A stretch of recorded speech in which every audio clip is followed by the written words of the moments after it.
ये है कमरा। गुड मॉर्निंग फ्रेंड्स, अभी सुबह के 5:45 बज रहे हैं और आज एक्सप्लोर करने वाले हैं विश्व प्रसिद्ध महाबोधि टेम्पल, जहाँ पर महात्मा बुद्ध ने अपनी कठिन तपस्या से 500 ईसा पूर्व फल्गु नदी के किनारे एक बोधि ट्री के नीचे ज्ञान की प्राप्ति की थी। आज उस बोधि ट्री के नीचे भी जाएंगे और चलिए एक्सप्लोर करते हैं महाबोधि टेम्पल, जो इसे यूनेस्को द्वारा भी वर्ल्ड हेरिटेज साइट यानी विश्व धरोहर में इसे। ये होटल का बरामदा है।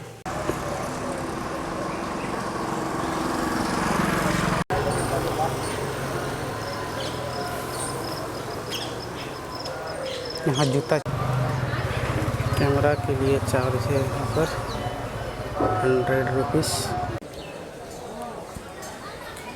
हेलो गाइज, तो फाइनली महाबोधि टेम्पल में प्रवेश कर गए हैं। यहाँ पे मोबाइल बैग्स वगैरह कुछ अलाउड नहीं है, तो आप यहाँ काउंटर पे निःशुल्क रख सकते हैं जूता चप्पल। सिर्फ कैमरा अलाउड है, 100 रुपीज़ पे करके कैमरा अपने साथ ले जा सकते हैं। ये है एंट्रेंस।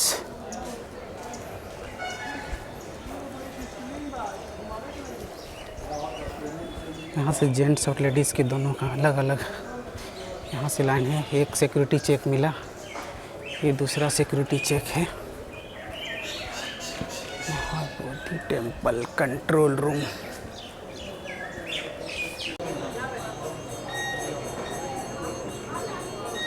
ये है रिसेप्शन एरिया, यहाँ से ये मेन एंट्रेंस। भगवान बुद्ध की प्रतिमा को महिपाल राजा पाल वंश के थे 10वीं शताब्दी में डोनेट किए थे। ये प्योर ब्लैक स्टोन काला पत्थर था, इसमें सोने का पानी चढ़ाया हुआ है। भगवान की प्रतिमा का चद्दर को प्रतिदिन बदला जाता है और इसे गोल्ड से टचअप किया जाता है। बोध गया का पुराना नाम उरुवेला था। महाबोधि महाविहार मंदिर का ऊपर टॉप भाग प्योर सॉलिड गोल्ड से बना है, जिसका वेट 280 केजी। इसको थाईलैंड के राजा द्वारा 2011 में डोनेट किया गया था।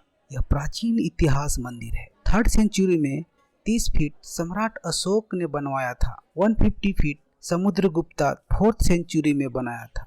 1205 AD में मोहम्मद बख्तियार खिलजी ने बीच से तुड़वा दिया। तुड़वाने के बाद जब इस मंदिर का खुदाई किया गया तो उस खुदाई से 485 स्तूपें निकला था।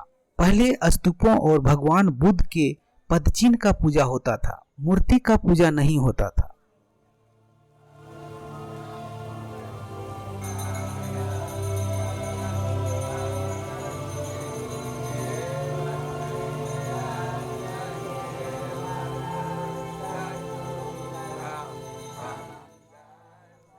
देश दुनिया के कोने कोने से लोग महाबोधि मंदिर के दर्शन करने आते हैं। इसी स्थान पर महात्मा बुद्ध को ज्ञान की प्राप्ति हुई थी। महाबोधि मंदिर को यूनेस्को ने इसको वर्ल्ड हेरिटेज साइट यानी विश्व धरोहर स्थल घोषित किया है, जो हम भारतीयों के लिए गर्व की बात है। यहाँ बौद्ध धर्म को मानने वालों के अलावा अन्य धर्मों के लोग भी ध्यान मेडिटेशन करने और प्राचीन पर्यटन स्थलों को देखने के लिए आते हैं।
बोधि ट्री।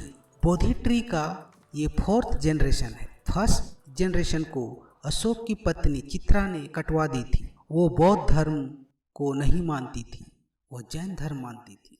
पहला रूट से फिर पेड़ तैयार हुआ। सेकेंड जनरेशन को बंगाल के राजा शशांक ने इसको दूसरा पेड़ कटवा दिया, वो सनातन धर्म को मानते थे। तीसरा पेड़ तैयार हुआ, वो जड़ समेत आंधी तूफान से उखड़ गया। 4th जनरेशन चौथा पेड़ है। सम्राट अशोक का पुत्र महेंद्र और पुत्री संघमित्रा, उन दोनों ने पीपल के ट्री के ब्रांचेस को यहाँ से सारनाथ में महेंद्रा ले गए और संघमित्रा ने श्रीलंका ले गई। इसे श्रीलंका के अनुराधापुरम से लाकर लगाया गया है। भगवान बुद्ध ने यहाँ पर टोटल 7 लोकेशन पर तपस्या किए थे।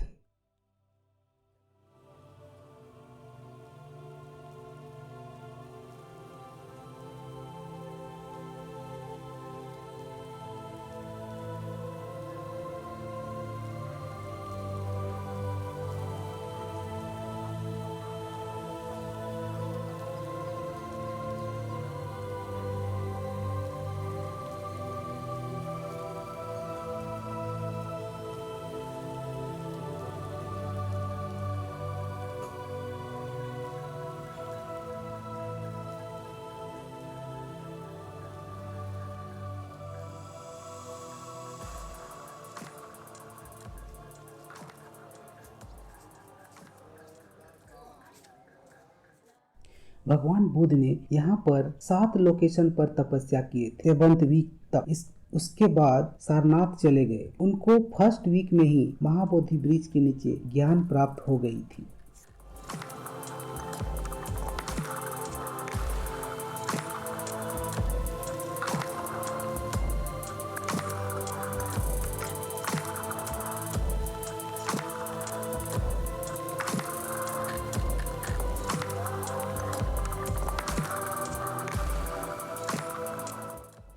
अनिमेष लोचन चैत्य, यह वह स्थान है जहाँ माना जाता है कि भगवान बुद्ध ने ज्ञानोदीप्ति प्राप्त करने के बाद अपना दूसरा सप्ताह यहाँ खड़े होकर बोधि वृक्ष को एकटक देखते हुए बिताया था। यह स्थान भी 7 पवित्र स्थानों में से एक है। अनिमेष लोचन चैत्य का शाब्दिक अर्थ है खुली आँखें।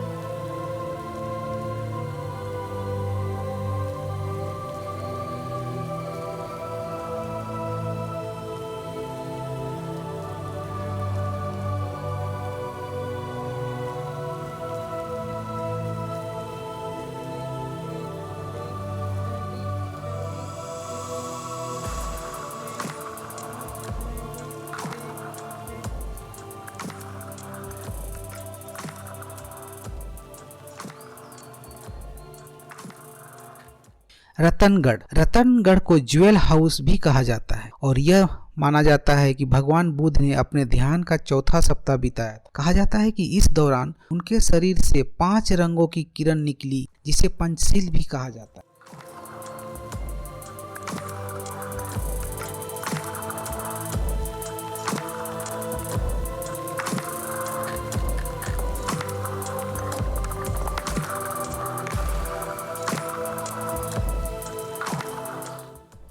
महाबोधि टेम्पल बिहार के बोध गया में स्थित है। भारत के 10 सबसे प्रसिद्ध मंदिरों में की जाती। यह मंदिर लगभग 2000 वर्षों से हिंदुओं और बौद्धों के लिए एक प्रमुख तीर्थ स्थल रहा है। महाबोधि मंदिर बौद्ध धर्म के लोगों के लिए बेहद महत्वपूर्ण स्थान रखता है। यूनेस्को के अनुसार वर्तमान मंदिर गुप्त काल से पूरी तरह से ईंटों से निर्मित सबसे प्रारंभिक और सबसे भव्य संरचनाओं में से एक है।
रगा यातना। ऐसा कहा जाता है कि भगवान बुद्ध ने अपने अंतिम सप्ताह यहाँ बिताया था। उन्होंने यहाँ से गुजरने वाले राहगीरों को उपदेश भी दिया और उन्हें अपने बालों की 8 किस्में दी, जिनके बारे में माना जाता है कि यंगून म्यांमार में शिवालय में अवशेष के रूप में रखे गए थे।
भगवान बुद्ध का जन्म बैसाख पूर्णिमा में ज्ञान की प्राप्ति भी हुई और महापरिनिर्वाण भी बैसाख पूर्णिमा में हुआ।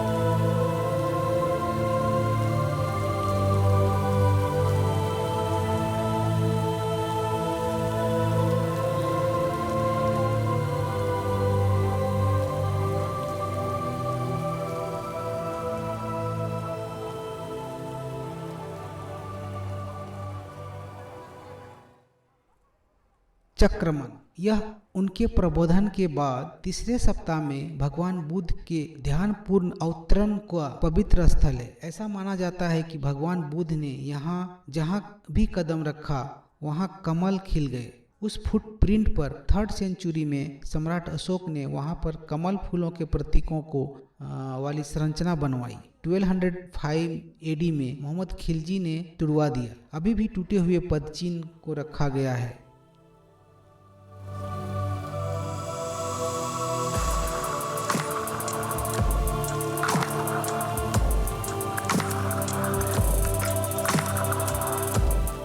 पांचवा सप्ताह अजपाल निग्रोध ब्रिज यानी वट ब्रिज। ज्ञान प्राप्ति के बाद भगवान बुद्ध ने इसी स्थान पर 5वां सप्ताह ध्यान में बिताया। यहीं पर तथागत ने एक ब्राह्मण के प्रश्न के उत्तर में कहा था कि मनुष्य जन्म से नहीं कर्म से ब्राह्मण होता है।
मुच्चिलिंडा सरोवर यह वह जगह है जहां भगवान बुद्ध ने अपने ज्ञान की प्राप्ति के बाद छठा सप्ताह बिताया था।